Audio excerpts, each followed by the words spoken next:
place wards for you inside of the fight. We might even see Force being given the Observer wards if they are looking to take a fight, just to get them on the high ground to start the fights properly and give them that vision they need. I think that's going to be really vital for MOUZ this game, and I would like to see them kind of make that pivot.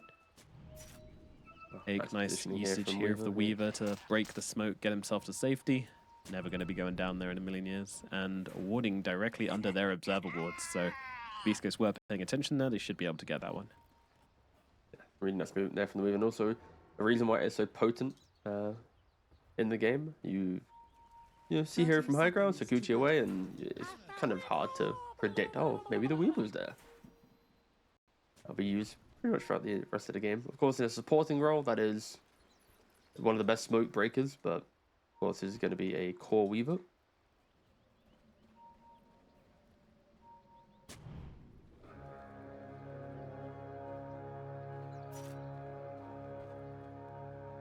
We have one of those heroes which randomly has 2 spells at level 1. Quite scary to play against, as MOUZ going to go in for the Bounty Rune steal. And that is going to be 4 Bounty Runes going to beastcoast to start this one off. But maybe they can get a first blood. But Lumpy, he's under tower. He's absolutely fine. Only Narman and Bengen really chasing here. So Lumpy is going to be A-OK. And, well, they're going to have to get a serious advantage in the middle lane for Supreme if they want to feel good about this minute 0. But most likely, this is just beastcoast taking an excellent start to the game. And Bengen, he's staying middle as well.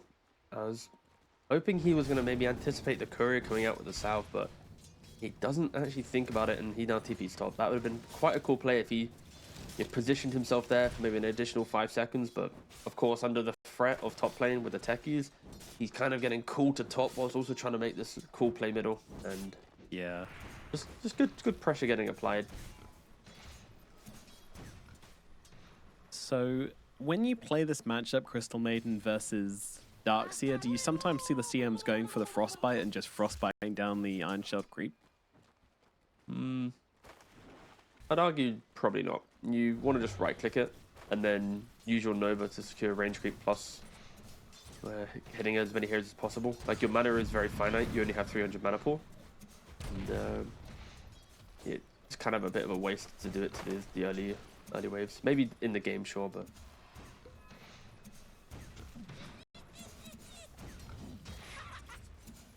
It's funny that Sven and Crystal Maiden have the same starting intelligence. Like, every Crystal Maiden player just wishes there was a drop more mana, anything. Like, 2 int, please. Like, as a Crystal Maiden player, I am very tired of having to buy like 3 mangoes to feel value from my lane. Of course, this is why Bengen has gone for the 1-0-1 build with the Arcane Aura.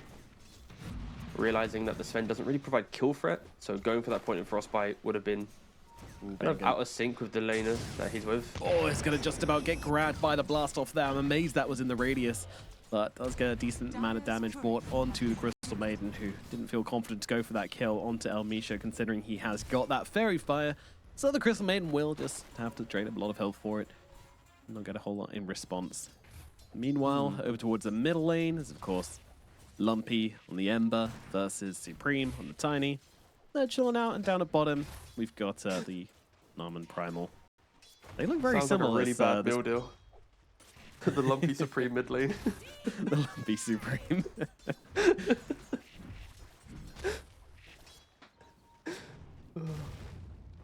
God.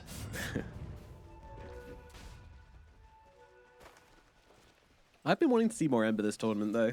I feel like this hero is very good. We've definitely seen some pucks where I would have rather seen an Ember. No, yeah, I think the Ember is one of the few.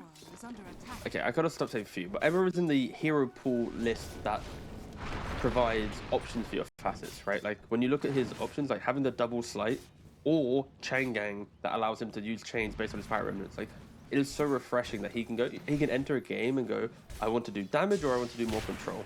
And that is obviously the future of facets. Very exciting.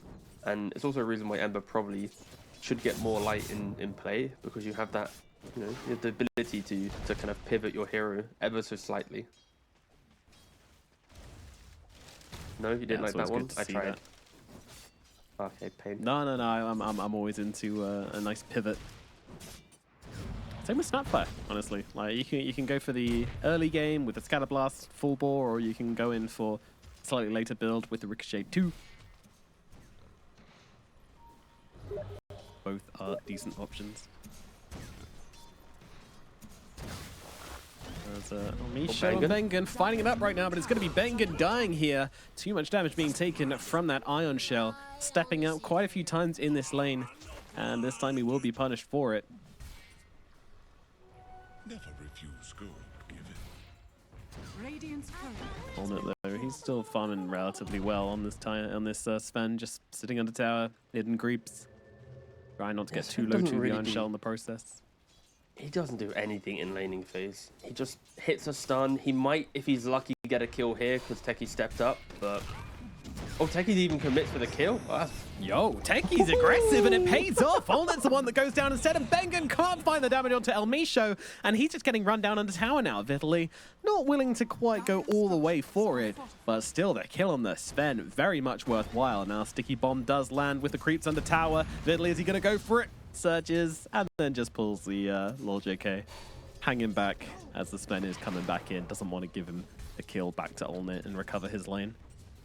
That's beautiful. I'm literally talking about how Sven doesn't really do much in lane. He then goes, oh, I'm going to do something, and then instantly dies. How dare you? Yeah.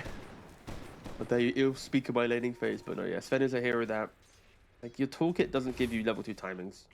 Compared to other heroes, you have a stun that is a relatively, low duration, with also your second point going into an armor spell with move speed. Like, it really isn't any pressure, hence why you kind of want to pair Sven with a hero that also kind of pushes that wave, plays on pool, nothing too demanding, doesn't, crave the kills. But overall, very good lanes, I think, from Beast Coast. All three of their cores are having a very good time. Of course, we expect Weaver to be doing very well bot lane. It is a counter to Primal Beast in the off lane, and this is kind of where Beast Coast need to lean on, right? It's enable Lumpy from the mid lane if he's able to get the 6-minute rune, which is... Ooh, force. That hurts. There's a fight going down on the rune, though, and it is gonna be Lumpy not getting killed to Nama just yet. Throwing down the Remnant. MOUZ under a lot of pressure here from Beast Coast. El Misha with the DD, trying to finish the job here onto Supreme. Sticky Bomb going to do a whole chunk of damage, but they've got the Frostbite out. It's not going to make a difference, though. Supreme gets popped by the poisons, and they will be able to bring down the enemy mid laner. Lumpy able to run through the fight, pretty much uncontested at this point, and grabs a bounty rune to refill up his bottle as well. And pings up the Observer Ward. What a great move here from Beast Coast, and playing on the facet so nicely. And Bengen, he's still staying mid lane. Yeah, that's maybe not the move you're looking for there. In comes the disruption to well, make the kill just take a little bit longer, to be honest with you, but it doesn't matter. They'll bring down Bengen regardless. Nauman trying to help out here. The toss is there, but Lumpy doesn't care at all. Still plenty healthy and can just walk himself away, no worries at all. Supreme doesn't have many options left in the middle lane, but just hit some creeps, and yeah, except this just didn't go so great for them. You can see the strength of the facet from Ember Spirit, right? Like, he throws out the Remnant under tower. He doesn't rush to use it. He kind of waits his time. He uses the vision of his supports to understand, okay, what am I going to do? When he wraps around the tree, it's just a simple setup for him to then kill off the Tiny, and it's something to keep note of. You need to respect these Remnants now. It isn't just a Ember might jump us. It's a, oh, I'm going to get controlled if I go too close. Nice moves from Beast Coast. 4 kills now, 2,000 gold lead. Like, this is their window of the game. Like, their lanes are strong. Their early game is what they need to lean on. Beautiful vacuum into blast off top, but any follow-up damage to the kill? Oh my god! They had the sticky bomb. Yeah. Yep, sticky bomb plus blast off. It's just too much for the Sven to handle. Olnet goes down again. Beast Coast, they're playing it beautifully, and we're just not seeing a whole lot of life coming out from MOUZ right now. They're not really playing with their heroes, and they're starting to really fall behind in this laning phase, which is exactly what we said we didn't want to happen for this team. Yeah, it's a tale of Beast Coast. They've drafted themselves a tempo-based lineup, and the longer the game goes, 20, 30, 40 minutes, that's when it's going to get difficult for them, and they need to do everything in their power to ensure that it is their game to play, and they are doing it right now. It is a very, very strong start. It'll be intriguing to know how they want to break from this portion of the game into the next stage. MOUZ was trying to see for doing a bit of some de-warding. stacks, yeah. So if he was trying to go for that with the poison or not, but either way. Gets caught, Supreme, he now knows that the enemy knows, so he's just going to try and take him slowly but surely with the toss crash landing. Crash Jam. Crashdown's actually the name of the player, isn't it? Is it? No, never mind. That's a different event. I was like, That's some amateur thing I was casting the other day. Oh, Supreme finds the Ember. Do they have the damage? I mean, follow up with a cookie. I don't think it's going to be enough. Oh my god, Lumpy with the 3-man steering change, just turning it around on them. He's doing it all right now. Narman is going to be able to get away. Has his mouth of magic stick to survive through it. Lumpy doesn't quite commit, but I kind of wish he did, but I feel like maybe he dies. I don't know. He's a smart guy, but that was ridiculous. 3 heroes upon him, and he goes aggressive. Are you kidding me? And Force now in the bottom lane, getting run down solo by Pake. Pake doesn't quite feel ready to commit fully to the kill onto Force. Force going for the TP out. Pake sees him, and he's got the damage with the Shikuchi. Oh no, Force. It's all going wrong for MOUZ right now. Supreme, usually the guy to stem the bleeding for this team, and he's got a whole lot of bleeding to stem right now. They are just destroying the lanes, and they're coming back for the D ward. They get the D ward, and of course it helps that. Why does Remnant? Why does Chains hit 3-4 heroes, man? It's unnecessary. Well, of course it hits 4 with the facet, but 3 heroes there. Oh, come on. Beast Coast, they are doing so well. What do they have here? Mech complete on the darks here. They see Bengen for a second and they just keep going. Yeah, this is beautiful stuff. 4,000 gold lead now. Just keep going aggressive. Keep taking the fight. You've taken mid tower. You've taken top tower. The entire plan for MOUZ now will be just sit back, hit some creeps. If Supreme gets a blink dagger, play on him, but he's, what, 500 gold away. They need a hero of MOUZ to step up. The Primal got shot down in lane. Supreme's still farming, so they are, you know, a decent chunk of time away from that happening, and that is why Beast Coast are already 5 heroes in the same portion of the map. They want to take another fight. They certainly do. Beast Coast looking onto Force here. Supreme, nice job there with the Avalanche and toss back. Should by Force the space he needs to start getting away, but in comes the Ember Spirit once again, looking for more chains, still not available. 3 seconds until those will be up once again, so unable to lock down these heroes and really go for the kill. But tower should be now opened up for Beast Coast to continue the map pressure and open up these Ancients for Beast Coast to continually invade. Again, this is all about Olnit. If he doesn't have access to these Ancients, his farm's going to be very, very limited on the Sven. He's going to be forced to go for more waves as Narman just gets run down. Bengen also seen here, does TP out in time and get himself to safety. Oh, dearie me. From one kill to the next, Force also dying down in the bottom side as well to Pake. It's getting messy, T. Yeah, they mentioned it during the draft that, you know, Beast Coast, they have strong lanes. They have everything in their toolkit to show us what they can do if they can execute on it, and they've proven us that they have the ability to execute. And I just don't know if MOUZ, maybe, I'm not going to use the term respect, but they just didn't play their lanes well enough to deal with this inevitable aggression from Beast Coast.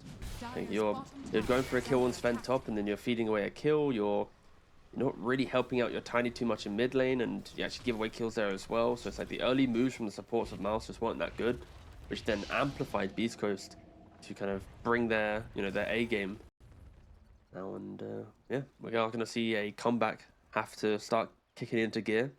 Everyone just hitting as many creeps as possible, and the guy on screen here, yeah, Supreme. If he gets his blink dagger, you pair it with a snapfire, that is going to be a kill opportunity to, I would like to think, any hero on the map outside of probably Ember.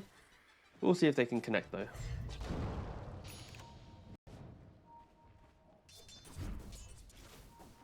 It's a very hard game to play now for MOUZ.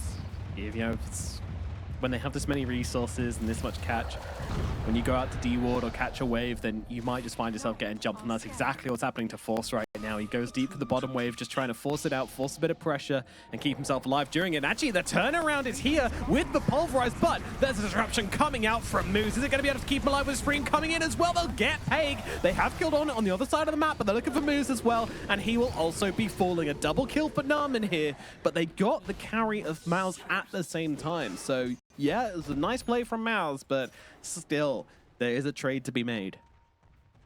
That was the Supreme. He blinks in Ava tosses on the disruption and he gets the real Weaver.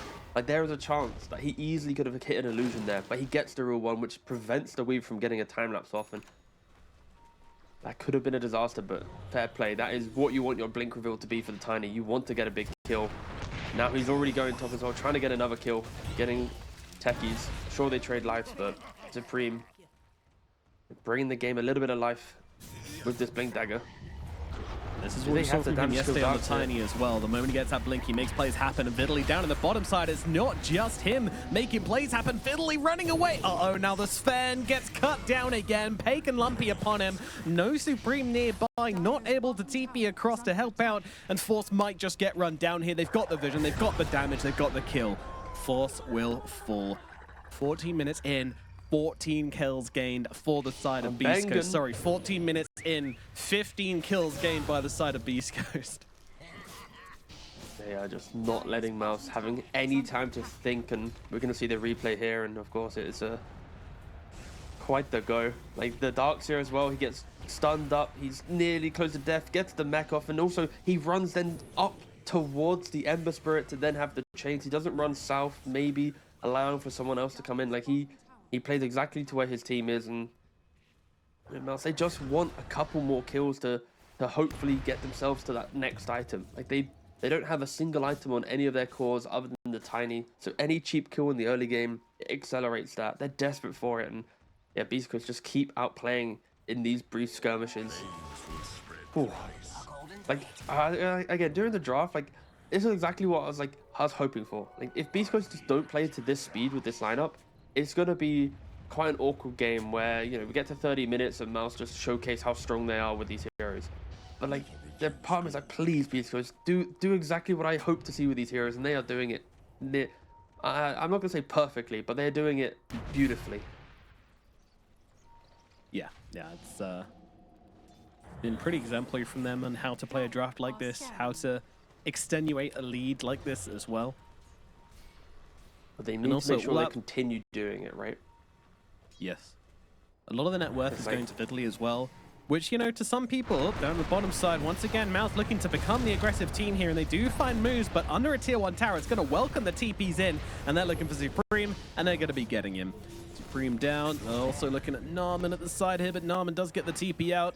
Force on the run, he's got himself an onslaught available, and I don't think there's anything here to catch him out, so should just get away from this one as long as he keeps running. He is going to see like the Lumpy and El Misho chasing. Are they still going to commit? Sees them, yeah, I mean, just kind of welcoming them. Oh, the onslaught's interrupted. The kisses are coming through, sure, but what's it really going to do? The answer is not a whole lot, especially against this fresh pipe picked up from Viddly. Jumping from Lumpy, you madman! That's not going to pay off. Does die for that one at last. Nice cookie out from Narman as well. Pate coming in around the side as well, looking for a bit of aggression, but you're under a tier 2 tower. Heroes are respawning, including Supreme. Supreme looking for the target here. Jumps forward onto El Misho. The sentry's down to see him under the glimmer. Now the right click's coming from Olnit. Olnit, though, ultied up by MOUZ. Pake's here as well. They will get the one kill, but Olnit cannot get away from Viddly and Pake. They're doing too much. Now they move towards Narman as well. Narman trying to get himself away under the tower. The tier 2, it's giving him armor, it's giving him health, and Supreme's here as well. Nice cookie in. Force comes across, can't get off the pulverize. Still 1 second off that spell. Oh, Force so close to being able to get off that pulverize there and put an end to this Weaver. But 1 second is all it takes for the time-lapse to come out, but still, Supreme, he's chasing for more. He's looking over towards Force. Force is there. This time the pulverize will come through. MOUZ throws down the disruption on to Force as one. In comes Lumpy again. MOUZ is still plenty healthy from this. He's got the shard. He's keeping himself alive with it as well. Lumpy now looking to chase, but Supreme, he's got the toss to try and buy himself a little bit of time to get away. Narman's here on the side as well. Needs to find a good cookie. In fact, just goes for the kill onto MOUZ instead as they'll break down Force and Supreme, and Narman is unable to get the kill onto this damn Shadow Demon who's lived through it all, and now Narman's in some trouble as well. It's just chain kills for Beast Coast at this point as Narman will fall. I just don't really understand what MOUZ are doing here. They nearly clutch up a Weaver kill underneath their tier 2, but then they chase all the way down for a Shadow Demon who then completely outplays them by disrupting the Primal Beast, juking out a little bit, then getting the mech from the Darkseer while Snap tries to get the kill, and it's like MOUZ get a glimmer of hope to think they can enter the game, but I think they should be content with what they got. Go back to farming, get that extra jungle wave, get that extra, that lane that's coming into you. But instead, it's two cores hoping to kill a Fashanium, and Lumpy, makes his return. And from here, it is just, a desperate retreat and just suboptimal play. Beast Coast, they are going to, relish any of these opportunities that MOUZ present them, and they're in their finest form in how they go aggressive. And, Beast Coast, they've got to be careful, right? This all started with a quite optimistic tier 2 dive, but yeah, now 10,000 gold lead. And I love the build here we see from Weaver going for the Desolator. We had one concern that if Beast Coast was to be aggressive, to get themselves in this position, they need to be able to close out the game. Secure Roshan, take towers, and of course, if this was a Gleipnir build, it wouldn't be the case. But going for that Desolator with the minus armor, they now have at least one resource to chip down the buildings quite nicely. And on the one hand, they've got a lot of options to blow up Weaver, but then on the other, you've got two sources of save sitting behind him. You've got the Disruption, you've got the Demonic Cleanse, and you've also got the Darkseer as well with the Pipe and the Mech, so killing him before he gets off time-lapse just feels unachievable. And now they move to Roshan before the clock strikes 20, and Roshan goes bottom. They are going to be taking a nighttime Roshan. They are so strong. They are also poking for Tiny potentially here. Lumpy doesn't want to connect. Still making their way back to Roshan. And you asked about Darkseer in the draft. He doesn't really have that natural combo. Look at what he's presenting in the game. 20 minutes in, Greaves and a Pipe. It is disgusting how strong Beast Coast should be in these upcoming engagements. You compare that to MOUZ, what do they have? To be fair, they got a BKB on Primal coming out. A BKB soon on Sven, but that's about it. So we're going to be comparing, two big auras with an Aegis Weaver to two BKBs on MOUZ. So it's going to be a difficult fight. Supreme. A very difficult fight. He goes in for the Echo Saber again. We saw this last time, and yeah, it helps your combo a bit, but you're also looking at you just basically all in on the kind of get one kill. And then that's kind of going to be your fight, because I don't think you're living too much longer without a BKB. So, if very he much can kill expecting Shadow Supreme. Demon, yeah, that's the thing. You're mentioning killing one hero. If he can kill Shadow Demon, his job for the fight is already kind of done. Because it's okay, we've dealt with this pesky hero. The issue is if the SD is too close to the Darkseer with a Greaves and a Pipe, that hero is not dying. So this upcoming fight is less about, it's more about how MOUZ can take it, right? Are they under vision? Do they have the initiation? If they can catch you by surprise pre-Oro, then sure, the double BKB will enable them a lot, but they need to fight on their terms. If MOUZ in any way, shape, or form react to Beast Coast aggression, I expect it to be a very, very difficult engagement, and already they're smoking up. They're hoping to be the ones to go first, but they've instantly been scanned out. They know that they are here by smoke, and Beast Coast even jumps through with the Ember Spirit, breaking the smoke with the Remnant. It's so annoying when that happens, and Force is going to be forced to pop the BKB here, not at a point where he really wants to use it, and still getting chased by Pake, and now Yolnir on the cliff, forced the BKB TP away. Maybe the cliff actually helping him there as a couple of misses come through from the Weaver, but still not the ideal position to be in, especially not to use your first two BKBs to just run away. Sure, they don't bleed any kills, but man, that hurts. Double BKB reveal, double have to leave fight. That is just the worst reveal possible. When you're 11k down, you want these BKBs to have some impact, some gotcha value, and it had nothing. Beast Coast just keep outplaying MOUZ in this first game. I'm not even going to try and sugarcoat it. Beast Coast just the better team right now. MOUZ just need to do so much in this game to hopefully get themselves in a position that they can contend in a fight, because they just keep having to run away. Anytime Beast Coast shows, they're just fleeing from the area.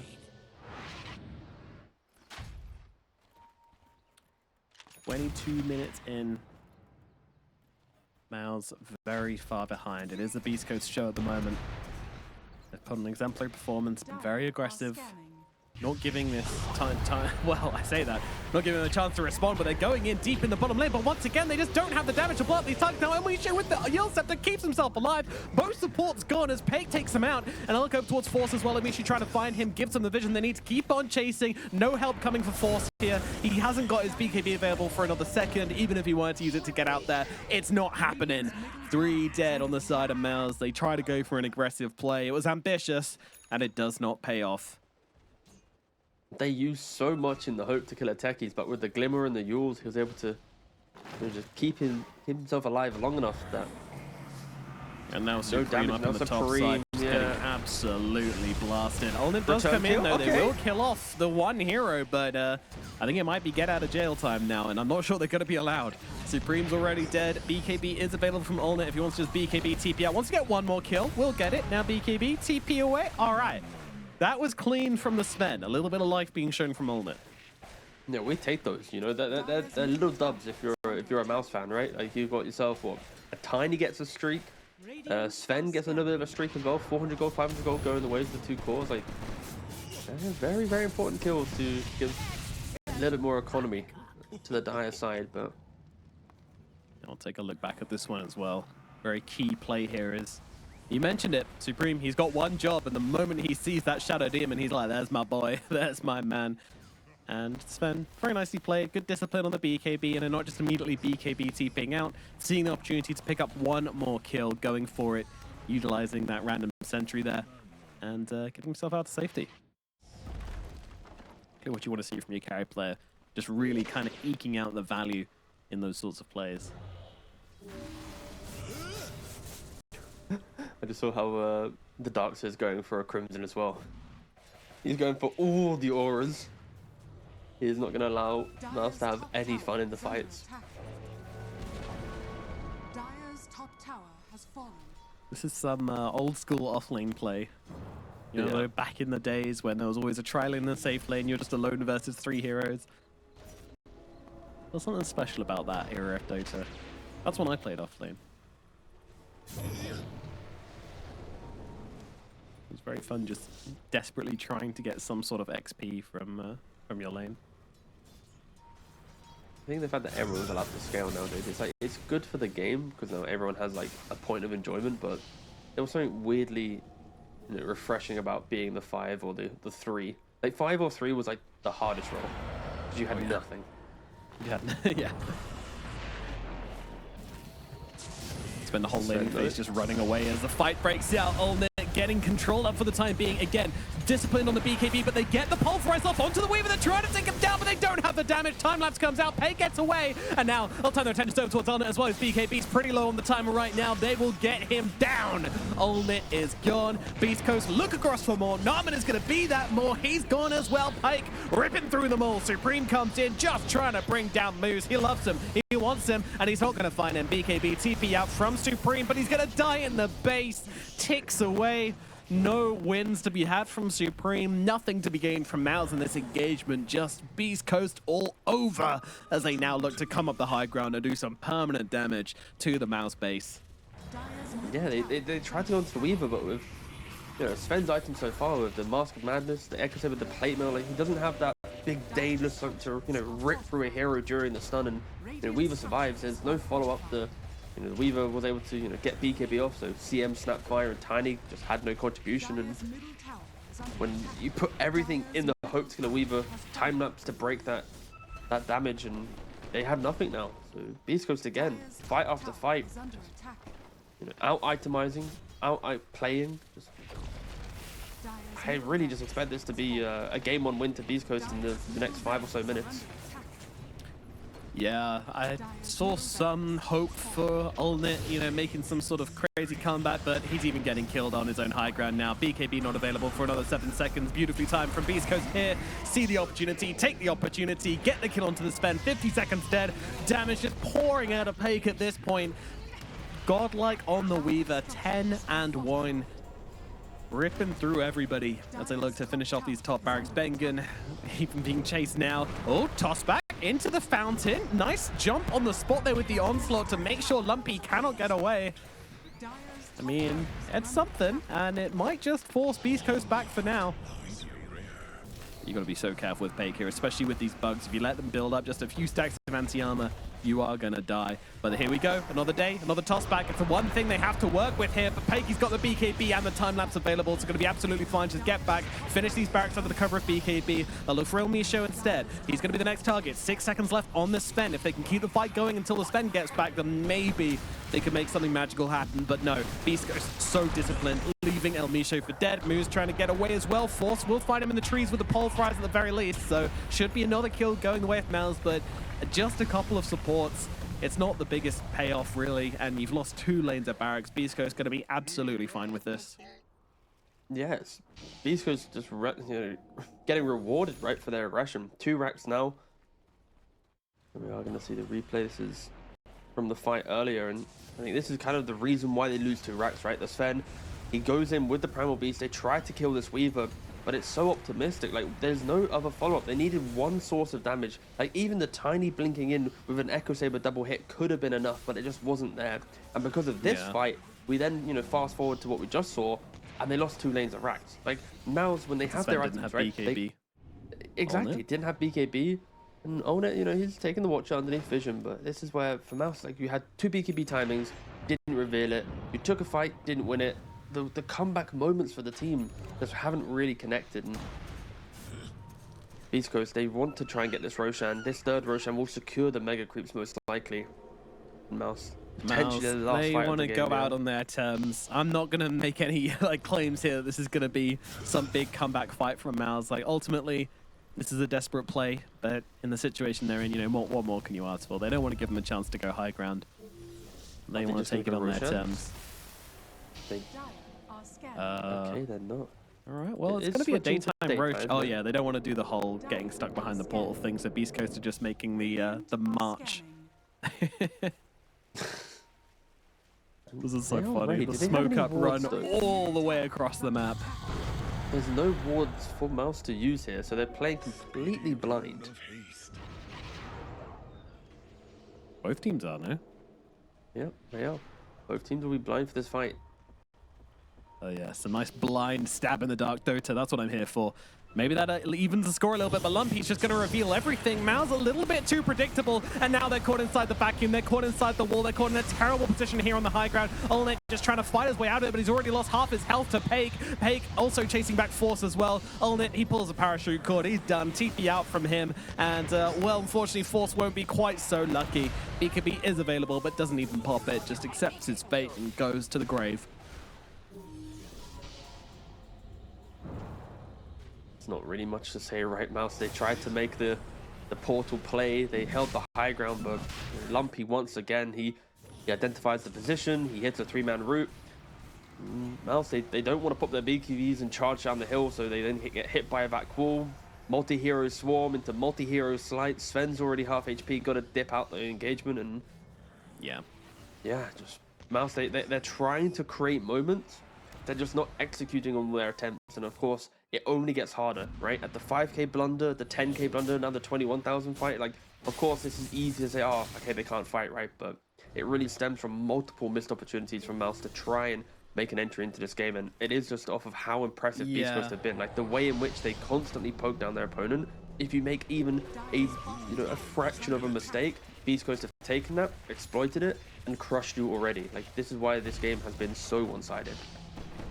At the very least, they have Narman to take down the banner. Doesn't really matter. Bengen kind of left behind. Just got to go for the ulti here. A lot of damage actually being dealt to the Weaver, forcing him to time-lapse out. Doesn't want to give away his Aegis spin for a Crystal Maiden kill. That's not worthwhile, but Pake just absolutely obliterates Bengen once again. They got him in the fountain, but there's the time-lapse to come out. MOUZ saves his life with the Demonic Cleanse. Pake, he's going to be fine, and of course, it was just an Aegis anyway, an awkward place to die for sure, but who knows what would have happened on the second life there, to be honest. Again, MOUZ, they try and play around the fountain, they try and go for some tossbacks, but it's just not enough. Again, forced to try to bring down Pake. Pake lives again! This is only his Aegis life, and he is just making MOUZ work, sweat, and bleed for this kill, and I'm not even sure they're going to find it. Finally, they'll get him with the toss, but look at how out of position they are. Olnet's in some trouble. He has got the BKB available if he wants to use it, and I feel like he might have to. The Weaver's clicks are coming through. thick and fast. Narman's there with a little shredder to get rid of those pesky bugs, but it's not going to matter. Pake's in deep, finishing the job onto the Sven. Can he make it out? No! The crit finishes the job. The Sven is gone. Bengen's out as well. They'll move across towards Supreme. He is taken out of the equation, and GG's are called. Game 1. It goes to Beast Coast with Pake getting an ultra kill. Give him the rampage. There you go. Just before the Ancient explodes. Yeah, this was such a strong game. If he does get one at some point, they've got a good amount of anti-armor to go onto the morph. But then you're probably going to get a death on the TA anyway, so never mind. Let's go to that point. Yeah, I think MOUZ just needs to get like Blink, BKB, Hex, Shard, play for lots of control. And at that point, you're hoping that your Sven 100%. also has like Daedalus, AC, Echo Saber. Again, AC is a little bit awkward because of Darkseer, but yeah, it's a lot of items. You take the MOUZ out of this equation, we just go back to Desolator plus Sven. Like, it will be enough physical damage to threaten the Morphling at any point. Like, if they get to a later timing, and I'm not even talking like, 40 minutes, I'm talking like 30 minutes, we just have that Deso and some form of damage on the Sven. Morphling can't play super free, because high agi Morph will just get killed by anti-armor and overwhelming physical damage, so... I really like that cosmetic on Tree, by the way. It is very beautiful. I've not seen it before. Like a Japanese Sakura. Oh, Force going a little bit deep here for the bounty rune. Now getting blocked up by Pake as well. He's going to stand in the tree line. Uh-oh. Bad time for the MOUZ. He said he needed to play perfectly, and this is not the start you're maybe wanting to see. Should still survive it, but it's going to take a lot of HP off him. Considering he didn't have any regen to do with his play as well, it's going to be extra painful. Should just give Pake a few. At least the first wave going to be pretty much completely free. Wait, he still doesn't have regen. Wait, where's his regen? Oh, he's just going to get fed tangos by the Getting Rubik. mass tangoed by Rubik, yeah. I'm sure Narman's thrilled about that. My regen. And not a very good start to the top lane.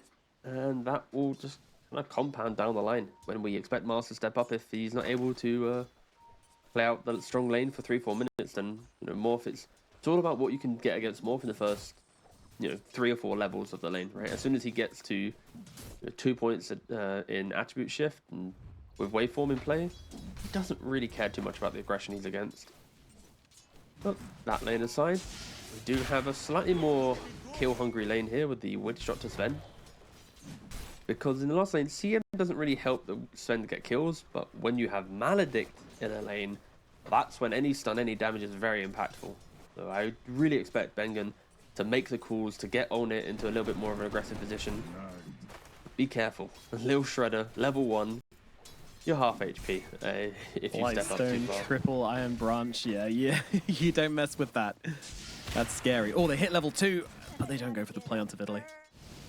The Elnit immediately seeing the opportunity there as they turn level 2 first, but Bengen not quite quick enough to respond to that, and he doesn't have the cask back off cooldown, so will just be both of them getting to level 2 as Almisha's just really laying the hate into Bengen here. Really make his presence known. And here we go. There comes a Maledict, there comes the damage, there comes the Blood Grenade. Almisha, no heals to come out from him, so he is likely just going to die here, and that'll be a first blood going to Bengen. What a coconut bounce there. There was like 2 creeps potentially to go, and it just goes straight back to the Snapfire. Okay. Grandmaster Witch Doctor. Maybe that's the buff to the Headhunter facet. Prioritizes heroes. No one's seen that's one not of a those thing. invisible buffs. Yeah. That is clear. Just to clarify, that is not a thing, but maybe in the future. Mid lane though, Lumpy going a little bit aggressive. Onto Supreme, yeah. A Lumpy Supreme lane. Coming to a fast food restaurant near you. Yeah, they're kind of just trading at the moment. It's generally not a good matchup for TA, but Supreme is a TA master, so we'll just be able to play it out. You can see him prioritizing Meld more than Refraction in this kind of lane, so you know exactly what he's thinking. Yeah, whenever the Ember steps up, hit that Meld, get him that armor reduction, get as many clicks in as possible. Of course, your Refraction isn't as useful, so yeah, Meld's just trying to get as much farm as they can. Don't try and feed But away. this is good. This is stable. In silly fact, a lot of kills. aggression Yeah, coming out of the stable. top side. They're going to bring down MOUZ as well. Okay, MOUZ. 2 kills coming out for them now. And, well, another jump onto Elmisho, but not quite in range for that Maledict. Stun actually used onto Vidley instead. Oh my god, this guy just doesn't miss with the paralyzing cast. What we're trying to get to. Playing a dangerous game there, buddy. Never refuse Oh. gold. And 4 HP. Well, god, I hate Morphling. It's so stupid. My favorite thing was watching the support Morphling yesterday. And, you know, they take a Torment, he gets down to the really, really low HP. I'm like, oh, that sucks. He's going to have to go base. Nah, just backpacks all his items, goes down to full agi, Yep. comes back. Oh, okay. He's back to 4,000 HP on Strength Morph. Nice. It will always be a hero that just manipulates regen Breaks data. in a very annoying way. Yeah. Uh-oh, Force getting jumped again. The lift is there from Narman. And that will save Force's life for the time being, but very low on HP now. When the next round of spells available from Beast Coast, Force has to be aware, and he has to get himself away. On MOUZ side, I'd argue they're doing better in lanes because they've not given away anything, you know, unnecessarily so far, right? Like, their cores need to just continue hitting creeps, Mishu's continue coming into thriving. mid here.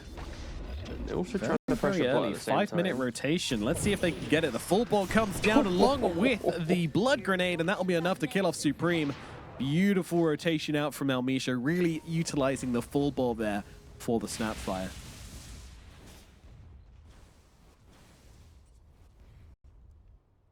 Yeah. Something you just don't As much- expect, that level of damage coming out from that range from a support. Something which we might not just be used to yet. Are there any stacks getting made? Okay, so there's a couple stacks on top.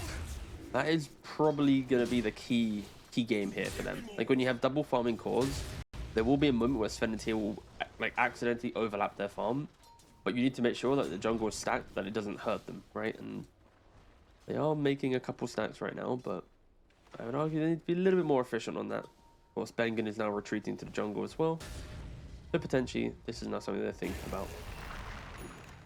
As you see off screen, the result of making stacks is you are left alone, and Force, he is facing the repercussions, right? Rubik makes the stacks, helps out his other cores, but Mars taking the L for it. And Bengen potentially also taking an L in the lane. Yeah, he tried to River. secure that 6-minute rune. He does get the deny, but what's it going to cost him? The answer is his life.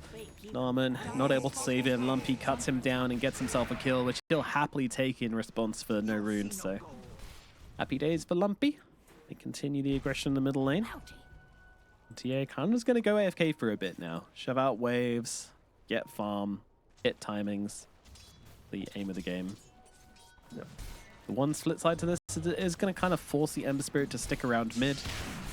Let's see. Rotation onto the top side. They're looking for Force. Force, he stepped up very far here. Narman, he's going to see it, but is it going to be too late? I think it might be.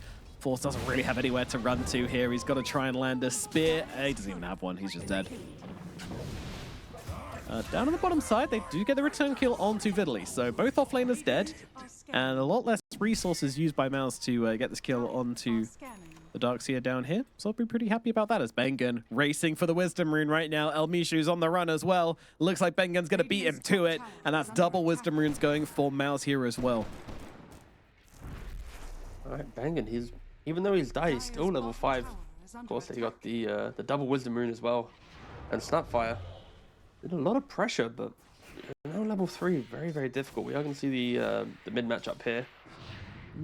Couple kills to Lumpy, but you know, TA just farms jungle. So not the worst situation here. Yeah, a little bit of And look at that misinitiation. Coconut. Nah, it's fine. They'll get the kill onto the support instead. Coconut doing absolute work. There's Headhunter doing the work they needed. I think Bengen, he's really showing what... stacks. Hey, back to Bengen though real quick. It's like Bengen's doing what other Wichita players aren't really doing. Like, a lot of Wichita players still kind of hold on to the healing facet, but he's really trying to push this facet to the masses. Dire's bottom tower is under attack. Radiant's middle tower is under attack.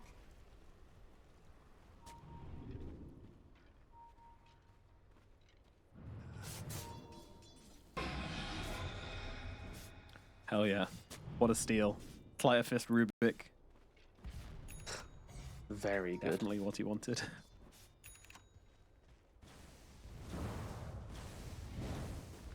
be fair, one of the things which is we don't really see on like Morphs and Rubiks and such. Well, Morph can't really do it, but whereas is using the Sleight of Fist as like a range-giving spell, because obviously your body moves and you can cast spells during it. So you can do some serious plays with like telekinesis or Fade Bolt.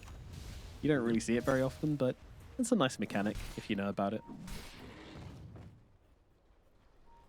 I gotta give props to beastcoast. They're very efficient at getting these D wards. Like in the previous game, they moved from mid, get D ward, progress. They've done the same thing here. They've D warded mid, they move bottom, they D ward bottom as well.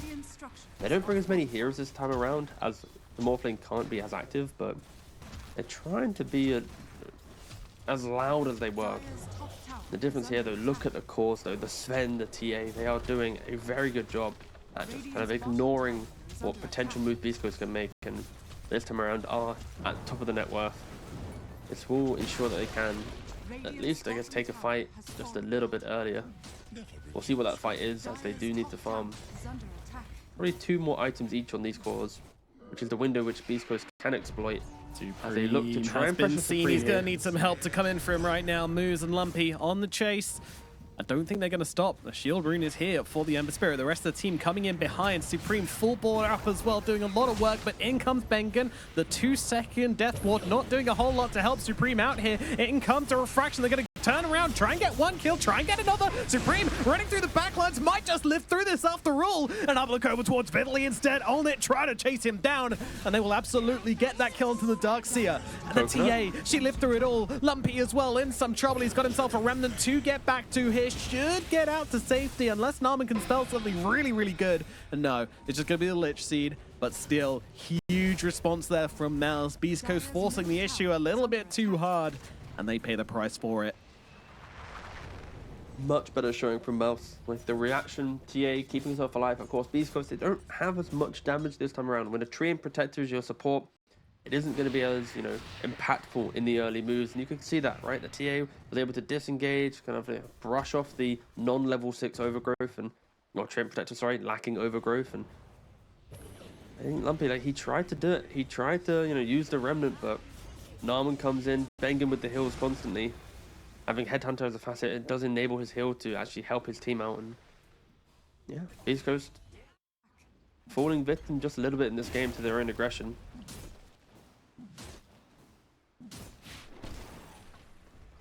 They came so close to getting that TA kill there. Like, if TA goes down there, then we're kind of saying, like, maybe not too bad for beastcoast, but yeah, Supreme. Excellent job. And getting the kill onto the Snapfire in the middle of that, just popping Refraction and going aggressive to make sure there was no full board to snipe him on the way out was absolutely the right play as well. Super, super sick. So beastcoast forced back to the drawing board a little bit as they start to really, really compound their resources on the side of MOUZ. Olnit and Supreme in their Combine Harvesters just farming like crazy right now. These fields are sowed and growing, ready for harvesting. And Narman that is a game I wish was at Esports World Cup. Farming Simulator. Get that at the next Esports World Cup, please. Thank you.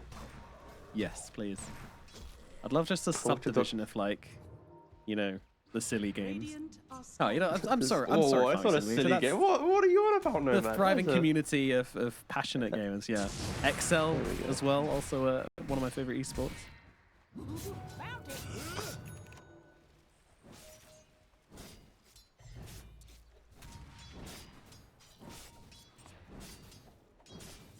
Such a quiet game, though, someone right? they tell you they're like a farming simulator pro, like.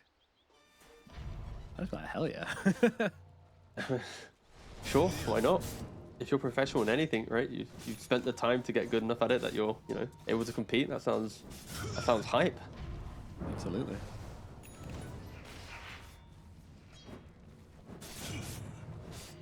Radiant 13 minutes in then, a 1k gold advantage for MOUZ. Not huge, but with the heroes they've picked up, it's gonna feel pretty good for them, and that balance of resources going very heavily to the TA and the Sven. Which does leave us with a blinkless force Mars at 13 minutes. Probably doesn't feel super great, but He'll just play reactively for the time being, hit his Blink Dagger in not too long, and then try to be a bit more active. And talking about being active, Supreme picks up his Blink Dagger with the Dragon Lance already. A tool to teach. And Lumpy, big change up from him. Of course, Mage Slayer not very important in this game due to the high amount of physical damage. He's going for the Vessel, which he just completed. Doesn't have any charges yet. That is nowhere. It's like your Morphling is nowhere near his Manta. So if he wants to fight, he needs to fight with the Darkseer. He needs to get a charge, but with the Blinks coming into play from the MOUZ and the TA, this is quite an awkward position for beastcoast to be in, where you want to go take a fight, your carry can't join you, but MOUZ are kind of ready to at least react to you. So beastcoast, they failed in the mid-tier 1 aggression. They are going to try again. Poor Narman, once again, Steel Sleight of Fist, not what he was looking for. Lumpy playing this fight very aggressively here. The lockdown onto the two of them with the kisses coming through as well. Supreme's in some trouble, and Lumpy's going to cut him down. Banging on the run with a heal, helping him out here a little bit. Ulnet not really happy about joining this engagement anymore. The double damage Ember Spirit, you got to respect it. And now he gets the Spirit Vessel charges as well. This was a critical mistake from MOUZ here, and one we may be looking back at in 5-10 minutes time if beastcoast start to get a chokehold on this game. Again, it's like MOUZ, they have items to make a move, to react, but then it's beastcoast are the ones who just punish it instantly. In last game it was double BKB, didn't do anything. This time they have double blink, but where's the smoke up? Where's the arena initiation to stop the overgrowth into more kisses? And Aggression in the backlines here. Bengen likely going to pay the price for it, though he does get up to the high ground, and Mount Voodoo Restoration doing a decent job on healing him up. Pike realizing this is no longer a play as Ulnet comes through the back and takes down MOUZ, looking for more as well here.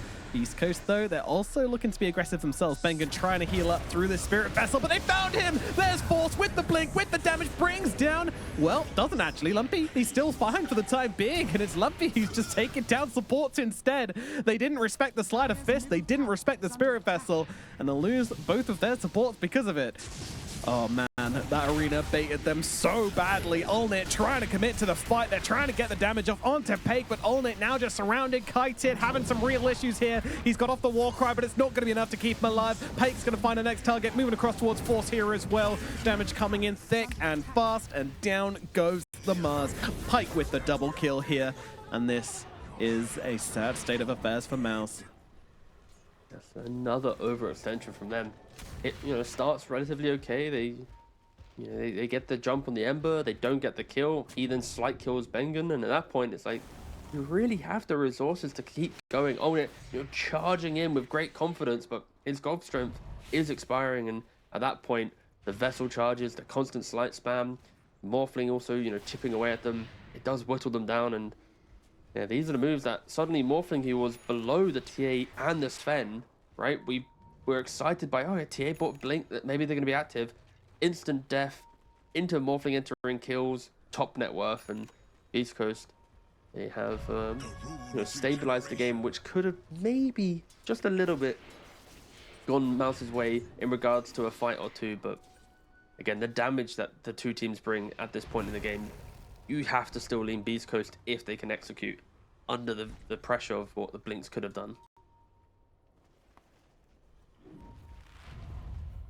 And they're smoking up again. Lumpy and Elmisho. Soon to be Solar Crest on the Snapfire. Solar Crest on Morphling is so good. The amount of damage that you can pump out. Supreme. Even the Ember is trying to use these traps to farm aggressively, but now gets seen by Lumpy under that ward, and I think Supreme's just dead. No BKB to get him out of this situation, trying to meld himself into another game. That's not going to happen. Supreme bought down, farming in a very aggressive position there, and punished appropriately for it. It's no way you ask the question. That's a kind of play which works in kind of easier games, using the traps as like a way to farm aggressively, but yeah, it's... Sure, it's just like you're playing TA, you have a Sven, so you pick TA first, and we already know TA Sven is super greedy, so the TA is sacrificing her game by going for a blink to be a little bit more active. But now she's just being too active and just dying, where she could have just gone straight for a Deso BKB, accepted the game was going to be absolutely miserable for 20 minutes, but then they're equally online, right? You lean on your Mars more. I think Supreme's sacrificed too much now, and he's just, falling down the pecking order. Beast Coast are overtaking him in all cores now. I kind of wish he just focused on his own game. Actually, okay, he's going to be able to get this wave. There was a full 4 people on the side of Beast Coast behind, and a Haste Rune Ember.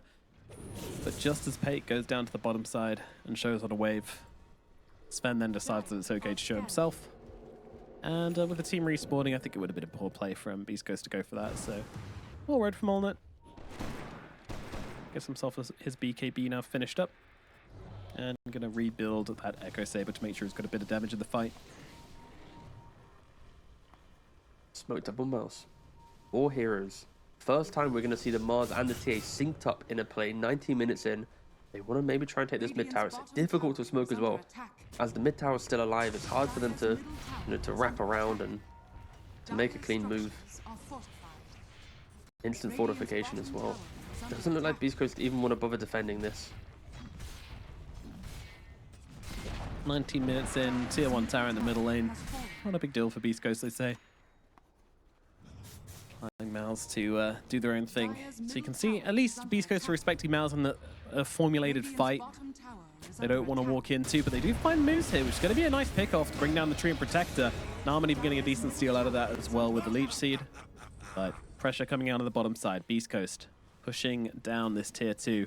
And with Pake leading the charge, it's not going to take long for this tower to fall at all. Bengen hanging around nearby, but Lumpy's looking up behind the tower here and will be able to find the Witch Doctor kill.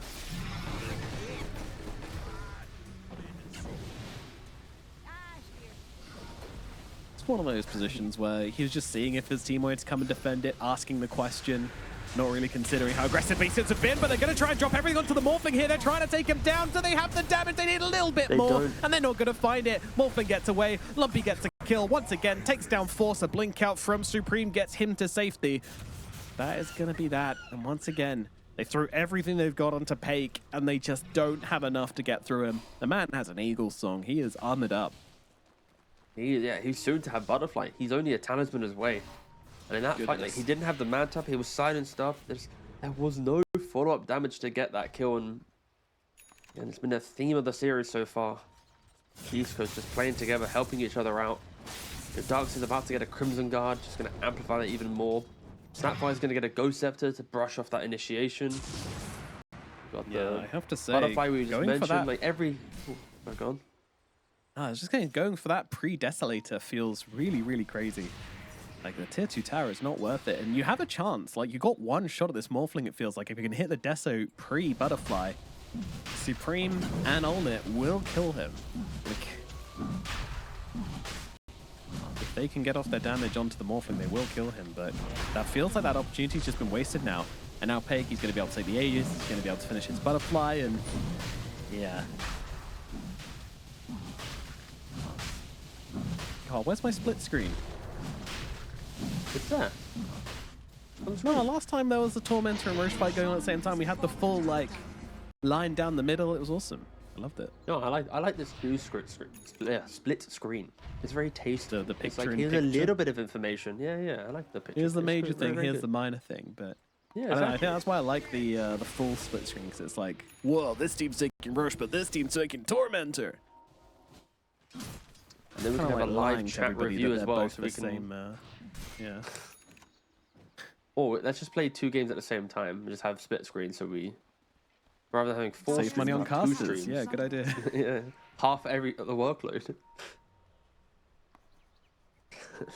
Set the guy on the D stream.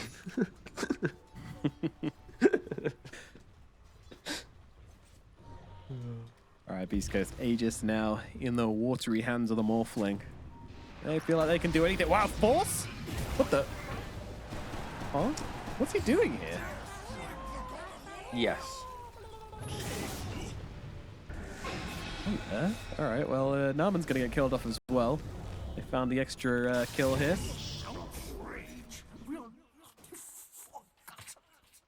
I have no idea what he was doing that deep. Maybe going for a D-Ward with the Rubik, I guess, but... It's the point in which your enemy has Aegis, you don't want to fight them, so everyone's kind of off doing their own thing. You know, farm a jungle camp, skip a wave. Like, you see Bengen as well doing it. He is going to get caught out for being in this position. Quick setup from the Treant Protector, Lumpy TP's in, gets the kill, can run him back to the fight. MOUZ have nothing. They've just got literally nothing. They farmed, but they never did anything as a team. And Beast Coast, they do everything as a team. So it's why we're seeing such a one-sided series so far. Can MOUZ connect one time in a fight? They need to, otherwise it will just be another GG. Dire's top tower is Well, the barracks are gone, and up in the top side, they're looking over towards Olnit as well. Olnit doesn't want to use the BKB for this, but doesn't have a choice. He's held it so long, and he's now probably just going to die inside BKB. Yep. There you go. Lumpy takes him down. This guy doesn't hit like a kitten. He can still kill the guy, finish the job. Oh, man. MOUZ, unfortunately, despite a decent start in this game, when it comes down to it, the proof is in the pudding. Beast Coast, they are just outplaying them. They are just the better team, it feels like, in this matchup. You can see how MOUZ is somewhat like a conductor on this Treant Protector, right? Like, he sets himself up with that shard, he sees the heroes, calls for the TP, like, constantly applying pressure away from where Beast Coast are playing, and it's the value of the early pickup of the shard.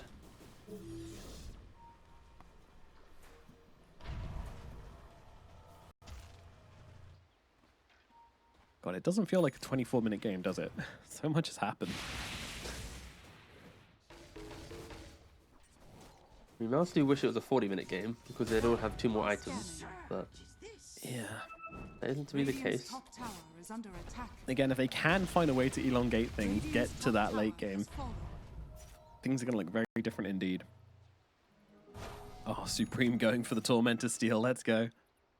Radiant's top tower is under attack. Can he do it? Yes, you can. Oh yeah, Bengen's a happy witch doctor right now. Voodoo switcheroo online. Are scanning. Blink out from the Bengen. Sven, but Bengen won't be so lucky. What a catch, finding the 2 supports completely undefended. There goes the Voodoo switcheroo. Naaman also stealing the Fire Remnant, so we'll be able to get out of this one. Bengen still okay for the time being. Will the Spirit Vessel tick him down? I don't think so. So they're both going to get away from this. But the real damage is happening in the top lane. Pake using this distraction. Just go for the barracks. The Rubik Remnant not going to be really threatening him too much there. Fortification comes down, traps shard from Supreme, going to silence up these Morpholutions. That's not going to mean a thing either. Pake just comes in, says thank you very much for the refraction, allows them to finish off the barracks, and now another lane is gone for MOUZ. They did not expect to be in this position 10 minutes ago. Dire's bottom tower is under attack. Have we seen an Arena plus Sven or an Arena plus TA? I just don't think we have. They're I can literally one only lane of remember racks one away Arena. from Mega Creeps. No, I remember seeing Arena, but I mean more like the combo, right? Like the Yeah, Arena yeah. into Spear with, like, I guess technically on the morphing at tier 2 that was technically 1, but also it was 2 heroes, not all 5. But it's kind of just rough been watching Aegis MOUZ is the last 2 down. days. This is like MOUZ maybe their final on the smoke. hunt. If they don't get the kills here, they're gonna lose the Rex. And it's a 4-man as well, so if Beast Coast just turn up with everyone, then MOUZ are just going to lose. Olnit is not home. Coming down the middle wave, Beast Coast see it, and yeah, they've read this beautifully. A little predictable from MOUZ. You know when that Aegis is going down, they're going to look for that opportunity. Think away from Supreme to disjoint the Gleipnir. Sven finishes MKB as well. Alright. All in on the Morphling, I guess. Can you kill Pake? This Butterfly BKB Morphling. It's going to take everything they've got to bring down this Morph. And I'm not sure they've got it. And they jump in, but the beautiful back wall coming out from Finley to start the fight for Beast Coast. Now, well, the arena's not bad, but look at the damage coming down. They've already lost Supreme. Bengen's going to fall as well. Short moves will die in response, but Lumpy, he is completely unchecked in this fight, running forwards, looking for more. Sure, they've got him stunned. Sure, they've got damage coming in, but Pake is just running through them all. It's going to be a full fight for Beast Coast. Everybody said, except for the Mars, the GGs are cooled, and game number 2 will go the way of Beast Coast as well. What a fight to end on. Beast Coast as well. I got a massive